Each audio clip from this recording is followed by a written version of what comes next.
Okay, so now the moment you've all been waiting for, we're going to run. I recently had someone who had watched a previous video of mine ask, hey, I'm 32 years old. If I plan on staying in stocks for the rest of my life, can I retire today? So that's a crazy question, but what I decided to do was test this. So let me start off by saying this is an entirely fictional couple. It's an entirely fictional event that I'm going to show you, and they're just projections.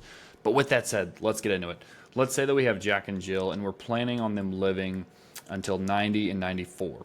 I get it, that's a long time, but that's what we're going to assume here. So because of this, this means that their money is going to need to last 63 years. My goodness, that's like double their age. So like I said, we've got about $4 million saved up here. I'm going to assume most of these assets are non-qualified, which means they're not in a 401k, they're not in a Roth IRA, they're not in a retirement account. The reason I say that is a lot of the times we see folks with a lot of money early on get it from their company, whether it's a stock option, whether it's company stock, whether they sold a company. While it is going to be a more minor detail, we're going to assume that they are going to take part in Social Security.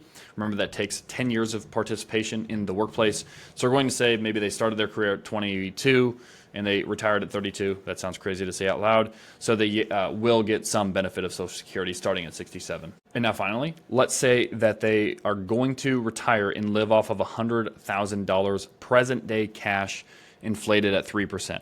So by the time they're in their 60s, as you'll come to find, as the time they're in their 70s, this is going to be up north of $500,000. That sounds crazy, but if you looked at what your parents were spending or your grandparents were spending 50 years ago, I promise you it's going to be similar. Inflation of 3% is not that drastic. Okay, so now the moment you've all been waiting for, we're going to run this scenario 1,000 times, and you'll see that actually about 84% of the time, this person can make it to the end of their retirement without running out of money.